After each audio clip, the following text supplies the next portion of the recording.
हमारा थर्ड जैव प्रक्रम है परिसंचरण, या सरल शब्दों में कहें तो परिवहन। क्या होता है परिवहन?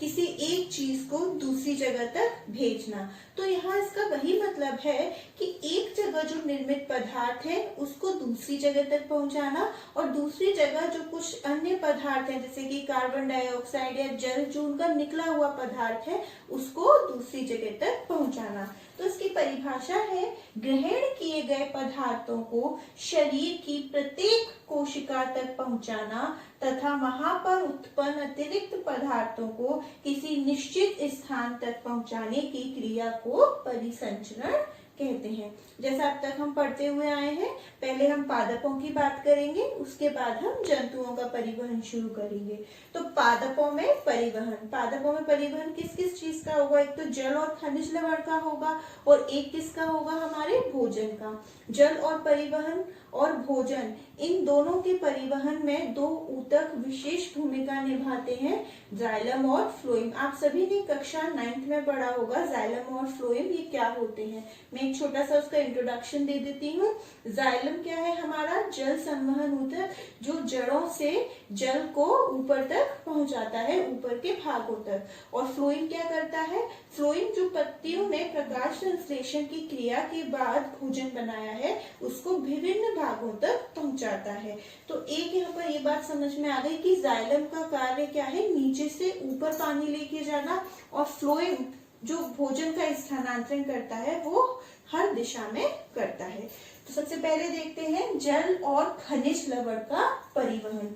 इसी टॉपिक में से आपकी बुक में 3 क्वेश्चन है, अलग अलग पूछा है कि जल का संवहन जल का परिवहन पेड़ों में कैसे होता है और भोजन का स्थानांतरण कैसे होता है, और इन दोनों में क्या अंतर है। तो वो पूरा आपको यहाँ आंसर मिल जाएगा। पहले हम बात करते हैं जल के परिवहन की। कौन कर रहा है ये कार्य? जाइलम।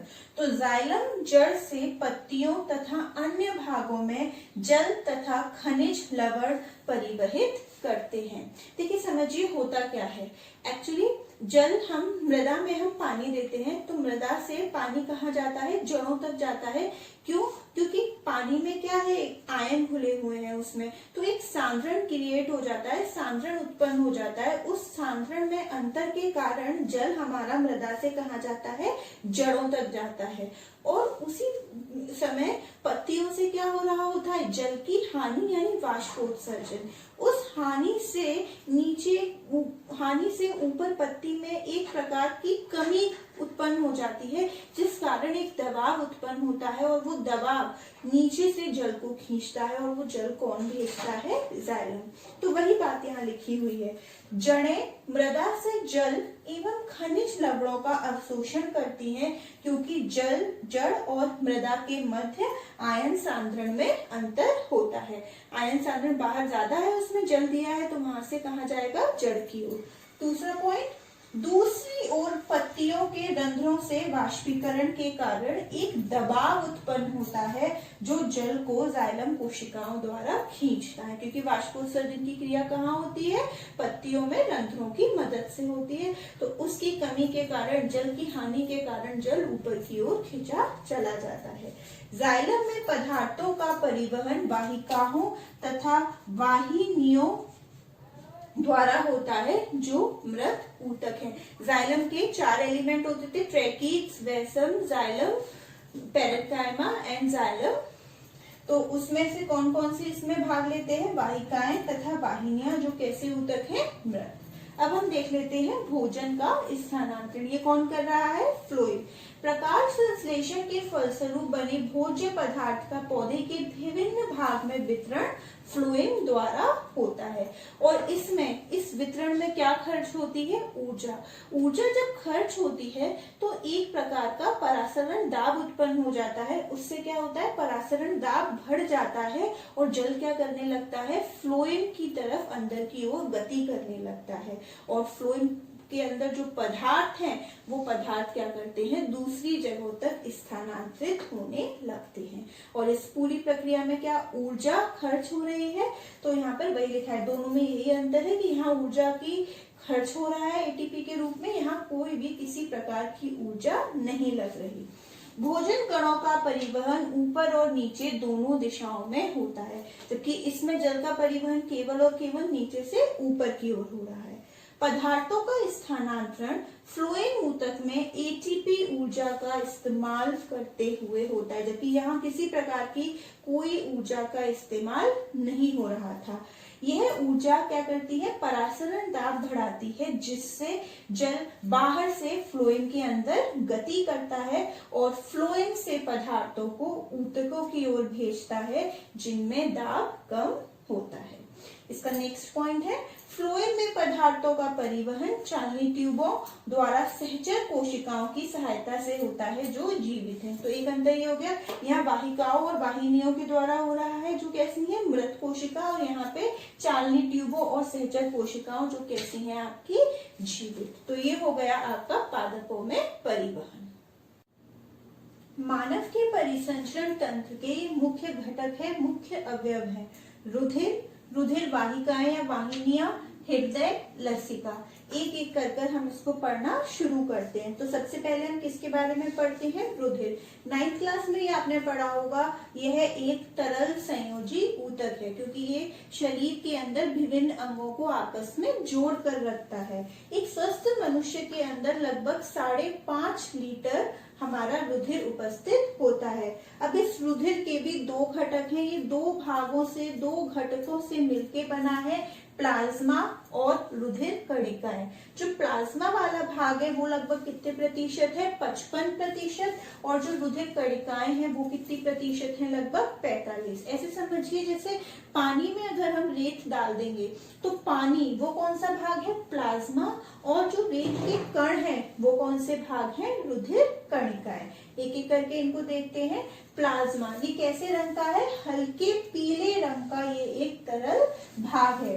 ये किससे मिलके बना है, इसका संघटन कई बार आपके क्वेश्चन में पूछा जाता है। तो ये लगभग 90% इसमें जल है और 10% कार्बनिक और अकार्बनिक पदार्थ है। कार्बनिक पदार्थ जैसे प्रोटीन हो गए, अमीनो अम्ल हो गए, आपका ग्लूकोज हो गया, और अकार्बनिक पदार्थ आपका पोटेशियम हो गया, आपका कैल्शियम हो गया, इत्यादि। और ये क्या करता है, इसका कार्य क्या है, ये घुले रूप में भोजन और CO2 गैसों का परिवहन करता है। जब हमने श्वसन पढ़ा था तो उसमें CO2 के परिवहन में हमने यही पढ़ा था। तो देखते हैं क्या लिखा है, ये हल्के पीले रंग का तरल भाग है। इसमें 90 से 92% जल तथा 10% जटिल कार्बनिक पदार्थ जैसे ग्लूकोज, अमीनो अम्ल, हार्मोन, एंजाइम, प्रोटीन इत्यादि, तथा अकार्बनिक पदार्थ जैसे पोटेशियम, सोडियम बाइकार्बोनेट, क्लोराइड होते हैं। और ये घुले रूप में भोजन, CO2 तथा नाइट्रोजन युक्त उत्सर्जित पदार्थों का परिवहन करता है। अब देखते हैं रुधिर कणिकाएं, ये कितने प्रकार की हैं, ये 3 प्रकार की हैं। लाल रुधिर कणिकाएं जिन्हें हम RBC कहते हैं, या फिर इरिथ्रोसाइट्स। WBC श्वेत रुधिर कणिकाएं, या फिर जिनको हम कहते हैं ल्यूकोसाइट्स। और 3rd नंबर की है प्लेटलेट्स, या जिसे हम कहते हैं थ्रोम्बोसाइट्स। हम इन तीनों में देख लेते हैं क्या अंतर है। अगर संख्या की बात करें तो सबसे ज्यादा कौन सी होती है, हमारी RBC, उसके बाद प्लेटलेट्स, और सबसे कम संख्या में क्या होती है, WBC। ये लगभग 45 से 50 लाख प्रति मिलीमीटर क्यूब होती है। ये 6000 से 10,000 प्रति मिलीमीटर क्यूब होती है, और ये 2 से 5 लाख प्रति मिलीमीटर क्यूब होती है। जीवन काल की अगर हम बात करें, इसका जीवन काल 120 दिन है, ये 10 से 14 दिन, और ये 1 सप्ताह। आकृति की बात करें तो ये चपटी गोल होती है और बीच में थोड़ी सी दबी हुई होती है। इनका कोई मतलब निश्चित आकार नहीं है, ना ही इनका कोई निश्चित आकार है। केंद्रक की बात करें तो इसमें अनुपस्थित है, लेकिन कैमल यानी कि ऊंट और लामा को छोड़ दे तो उनके RBC में केंद्रक उपस्थित होता है, और यहाँ भी केंद्रक अनुपस्थित होता है। अगर कार्य की बात करें तो इसका कार्य क्या है, O2 गैस के परिवहन में सहायक, क्योंकि इसके पास क्या है, हीमोग्लोबिन। और आप पढ़ चुके हैं श्वसन में जब गैसों का परिवहन होता है तो ऑक्सीजन इसी के हीमोग्लोबिन पर बैठकर हमारे शरीर तक पहुंचती है। इसका कार्य क्या है? ये शरीर के संक्रमणों की रक्षा करने में सहायता करता है, ये उनका भक्षण कर लेता है अगर कोई जीवाणु वगैरह होता है, इसीलिए इनको शरीर का सैनिक कहा जाता है। और प्लेटलेट्स का क्या कार्य है? ये हमारे शरीर में रक्त का धक्का जमने में सहायता करता है।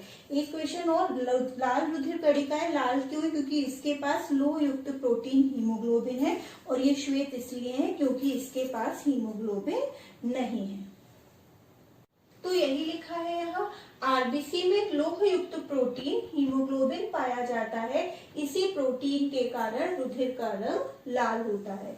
नेक्स्ट पॉइंट ये है कि डब्ल्यूबीसी को शरीर के प्रहरी या सैनिक भी कहते हैं। मैं आपको बता चुकी हूँ क्यों कहते हैं, क्योंकि ये हानिकारक जीवाणु और विषाणुओं से लड़ने में सहायता करते हैं। नेक्स्ट पॉइंट ये आपके एनसीईआरटी का क्वेश्चन है कि हीमोग्लोबिन की कमी से मनुष्य में क्या होगा? तो कौन सा रोग होता है? एनीमिया। इसमें क्या होता है कि ऑक्सीजन कोशिकाओं तक सही तरीके से नहीं पहुंच पाती, जिस वजह से व्यक्ति शीघ्र थक जाता है। तो वही है, हमारे शरीर में हीमोग्लोबिन की कमी से एनीमिया हो जाता है। इस स्थिति में ऊतकों तक ऑक्सीजन की मात्रा कम पहुंचती है, जिससे व्यक्ति शीघ्र थक जाता है। अब हम पढ़ लेते हैं रुधिर वर्ग। रुधिर वर्ग की खोज सर्वप्रथम किसने की थी? कार्ल लैंडस्टीनर ने। एक चीज और बता दूं मैं, हमारा जो परिसंचरण तंत्र है उसकी खोज करी थी विलियम हार्वे ने। उसी प्रकार रुधिर वर्ग की खोज किस वैज्ञानिक ने करी? कार्ल लैंडस्टीनर ने। मनुष्य के शरीर में दो प्रकार के प्रोटीन पाए जाते हैं।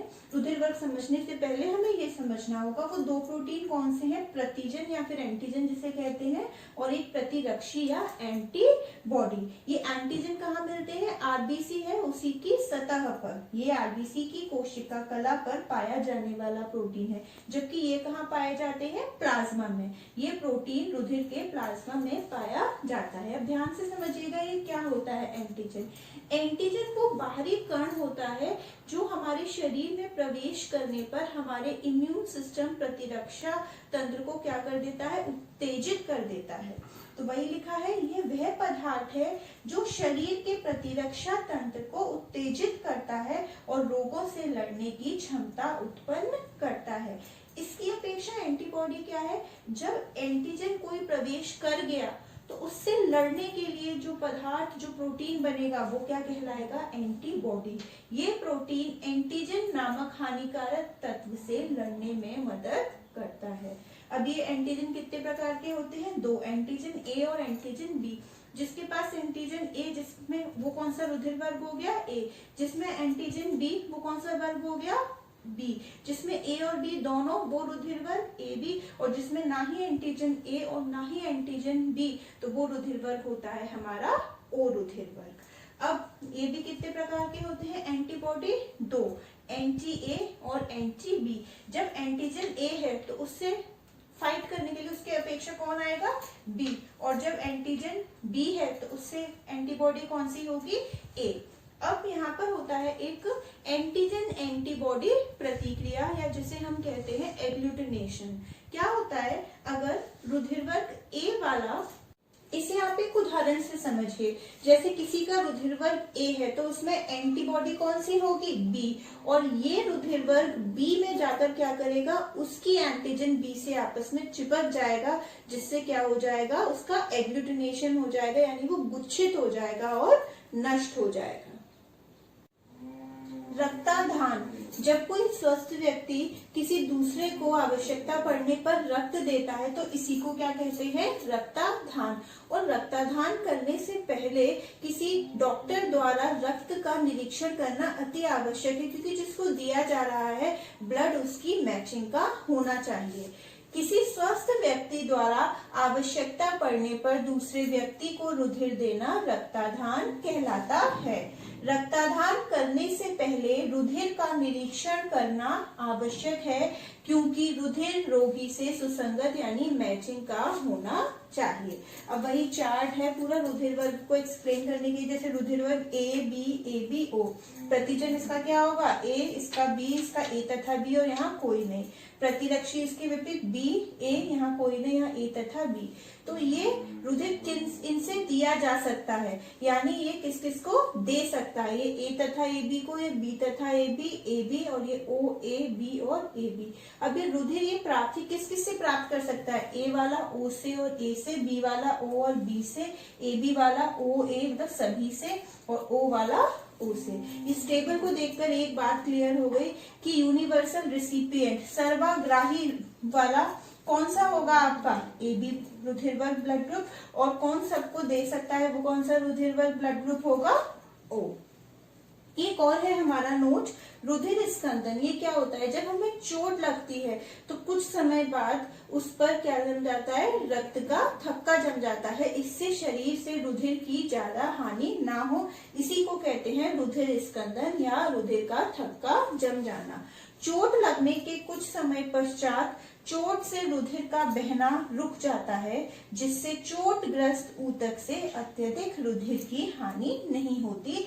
इसे ही रुधिर स्कंदन या रुधिर का थक्का बनना कहते हैं। मानव परिसंचरण तंत्र का दूसरा घटक है रुधिर वाहिनियां।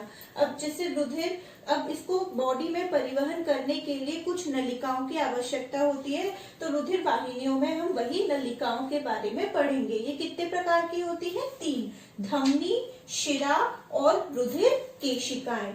धमनी और शिरा में अंतर क्या होता है, ये क्वेश्चन आपके एनसीईआरटी बुक का भी है, इसे आपको बहुत अच्छे से समझना होगा। देखिए, आपको जो अपने हाथ पे जो ग्रीन ग्रीन ये दिखती हैं, ये जो नलिकाएं दिखती हैं, ये आपकी क्या होती हैं, शिराएं होती हैं। और जब सर मुंह धोकर बाहर निकलते हैं तो बहुत साफ, जो हमारा क्लीन फेस होता है, वो जो लाल लाल पतली पतली नलिकाएं दिखती हैं, जो बहुत गोरा इंसान होता है उसकी जो नलिकाएं लाल वाली दिखती है, वो क्या होती हैं, हमारी धमनी होती हैं। धमनी क्या करती हैं, रुधिर को हृदय से सभी अंगों तक लेकर जाती है, और इसके विपरीत शिरा क्या करती है, शिरा विभिन्न अंगों से रुधिर को लेती है और हृदय तक पहुंचाती है। सभी धमनियों में ऑक्सीजन युक्त यानी ऑक्सीकृत रक्त बहता है, इसीलिए ये कैसी होती है, दिखने में लाल चमकदार होती है। केवल पल्मोनरी धमनी को छोड़कर, क्योंकि उसमें अनऑक्सीकृत रक्त बहता है, वो पल्मोनरी धमनी की हम बाद में बात करेंगे। और इसकी तुलना में शिरा में कैसा रक्त बहता है, अनऑक्सीकृत रुधिर। इसका मतलब इसमें ऑक्सीजन की मात्रा कम है और CO2 की मात्रा अधिक है, और इसी के कारण ये कैसे रंग की होती है, नीली या फिर हरी रंग की होती है। शिरा आपको आसानी से दिख रही है, इसका मतलब ये है शरीर की सतह पर स्थित है, जबकि धमनी हमारे शरीर में काफी गहराई पर स्थित होती है। एक अंतर यह है कि धमनी की दीवार काफी मोटी होती है। क्यों? क्योंकि इसमें जो रक्त बहता है, जो रुधिर बहता है, वो काफी तेज गति से बहता है। और ये क्वेश्चन है कि धमनी की दीवार पतली ना होके मोटी क्यों होती है? क्योंकि इसमें क्या बहता है, रुधिर बहुत तेज गति से बहता है। जबकि शिरा की दीवार, शिरा की भित्ति कैसी होती है, पतली, क्योंकि इसमें रक्त काफी धीमी गति से बहता है। और एक अंतर ये है कि धमनी में कपाट नहीं होते और शिरा में कपाट होते हैं। अभी आपको मैं सिर्फ कपाट का मीनिंग बता रही हूँ। कपाट वो होते हैं जो एक तरीके से रुधिर को एक ही दिशा में बहने देते हैं, क्योंकि अगर रुधिर का बैक फ्लो प्रिवेंट करते हैं। जब हम हृदय का सचित्र पढ़ेंगे उसमें मैं आपको बताऊंगी कि कैसे ये कपाट कैसे कार्य करते हैं। तो वही हम अंतर यहाँ पढ़ लेते हैं, बहुत इंपॉर्टेंट है। ये वो नलिकाएं हैं, कौन? धमनी। ये वो नलिकाएं हैं जो रुधिर को हृदय से शरीर के विभिन्न अंगों तक ले जाती है। और शिरा क्या है, इसके विपरीत, ये वो नलिकाएं हैं जो रुधिर को विभिन्न अंगों से हृदय तक ले जाती है। धमनी ये शरीर की गहराई में स्थित होती है, क्योंकि तभी हमें बहुत मुश्किल से दिखती है ये, और ये शरीर की सतह पर स्थित होती है। धमनी की भित्ति कैसी है? मोटी तथा लचीली। क्यों? क्योंकि इसमें रक्त या रुधिर तेज गति से बहता है। और शिराओं की भित्ति कैसी होती है? पतली, क्योंकि इनमें रक्त काफी धीमी गति से बहता है। ये गुलाबी या चमकीले लाल रंग की होती है, जबकि ये कैसी होती है? गहरी लाल या नीली सी प्रतीत होती है। क्यों? क्योंकि इनमें कैसा रुधिर बह रहा है? अनऑक्सीकृत। और धमनियों में ऑक्सीकृत रुधिर बहता है। पल्मोनरी धमनी को छोड़कर, वेरी इंपॉर्टेंट टू नोट, हमें ये लिखना पड़ेगा कि सभी धमनियों में ऑक्सीकृत रुधिर नहीं बहता, केवल किसमें नहीं बहता, पल्मोनरी धमनी में। पल्मोनरी नाम हम फेफड़े यानी जो हमारे लंग्स से, जो फुफ्फुस से निकलेगी। और शिराओं में कैसा रक्त बहता है, अनऑक्सीकृत पल्मोनरी शिरा को छोड़कर। इनमें कपाट नहीं होते और इनमें कपाट होते हैं। अब यहाँ पर हम बात कर लेते हैं रुधिर केशिकाएं। जहां तक जब कोई धमनी और शिरा थोड़ी मोटी नलिकाएं हैं, जिस अंत तक ये नहीं पहुंच पाती और ये उससे भी पतली नलिकाएं हैं, वहां पर धमनी और शिरा का काम कौन करता है, रुधिर केशिकाएं, यानी धमनी केशिकाएं हो सकता है और शिरा केशिकाएं। ये बहुत पतली भित्ति की होती हैं, जो धमनी व शिरा को किसी अंग में पहुंचकर जोड़ती हैं व पदार्थों के परिवहन में सहायता करती हैं। परिसंचरण तंत्र का हमारा तीसरा घटक है हृदय। तो हम पहले इसकी संरचना की बात करते हैं। सबसे पहले ये पेशीय अंग है, मतलब ये पेशी का बना हुआ है और इसकी आकृति बिल्कुल हमारी मुट्ठी की तरह होती है। जिस तरीके से फेफड़े के आवरण को हमने क्या कहा था, फुफ्फुसावरण, उसी तरह इस पर भी दोहरी झिल्ली है और इसका आवरण कहलाता है हृदयावरण। ये भी उसी आवरण की तरह हृदय को आघातों से बचाता है। इन दोहरी झिल्लियों के मध्य जो गुहा है उसका क्या नाम है, हृदयावर्णी गुहा। और इस गुहा में एक तरल द्रव्य भरा रहता है जिसका नाम है हृदयावर्णी तरल या द्रव्य। इसका काम क्या है, वही उसको घर्षण से, ताप से और उसको बाहरी आघातों से सुरक्षा प्रदान करना। हमारे हृदय में 4 कोष्ठ या 4 रेशम होते हैं, मतलब 4 कमरे होते हैं। ऊपर के दोनों कमरों को हम कहते हैं आलिंद, बस दायां और बायां कर देते हैं। और नीचे के दोनों कमरों को हम कहते हैं निलय, दायां निलय और बायां निलय। ऊपर के जो आलिंद है उनकी दीवार थोड़ी पतली होती है और निलय की दीवार थोड़ी मोटी होती है। ये लिखा है, देख लेते हैं। हृदय एक पेशीय अंग है जो हमारी मुट्ठी के आकार का होता है। मनुष्य का हृदय एक दोहरी झिल्ली से घिरा रहता है जिसे हृदयावरण कहते हैं। दोनों झिल्लियों के मध्य की गुहा हृदयावर्णी गुहा कहलाती है, जिसमें लसदार द्रव्य भरा होता है जो हृदयावर्णी द्रव्य कहलाता है। यह द्रव्य हृदय को नम बनाए रखता है तथा भारी आघातों, ताप आदि से हृदय की रक्षा करता है। मानव हृदय में कितने कोष्ठ बताए मैंने, 4, आलिंद और निलय। ये ऊपरी 2 कोष्ठ है और ये नीचे के 2 कोष्ठ है। अब हम इसके चित्र पर आते हैं। अक्सर चित्र बनाने के लिए हृदय का एग्जाम में पूछ लिया जाता है और बच्चों को ये सबसे डिफिकल्ट लगता है। लेकिन अगर हम दोहरा रक्त परिसंचरण समझ लें, हमें पता पड़ जाए कि कौन क्या लेके जा रहा है और कैसे आ रहा है, तो इसका चित्र बनाना बहुत ज्यादा आसान है। पहले हम देख लेते हैं। ये क्या है हमारा दायां आलिंद, ये क्या है हमारा बायां आलिंद, ये क्या है दायां निलय, ये क्या है बायां निलय। दाएं आलिंद में शरीर का सारा अशुद्ध रक्त गया, ठीक है। कौन लेके गया, महाशिरा। अब यहाँ से दाएं आलिंद से रक्त हमारा कहाँ आएगा, दायां निलय में। ये नीली जो बिंदु है आपको दिखा रहा है भी अशुद्ध रक्त चल रहा है। अशुद्ध को मैंने नीले रंग से दिखाया है और शुद्ध रुधिर को मैंने लाल बिंदुओं से दिखाया है। इन दोनों में मध्य एक कपाट उपस्थित है, त्रिबलीय कपाट। और कपाट का कार्य क्या होता है कि ये रुधिर को आलिंद से निलय तक ही बहने के लिए बहने देता है, मतलब बैक फ्लो नहीं करता है कि ऐसा नहीं है कि निलय से वो आलिंद में वापस चला जाए। अब दाएं निलय से सारा रक्त शुद्धिकरण के लिए कहा जाता है फेफड़े में। और कौन लेके जाता है, पल्मोनरी धमनी।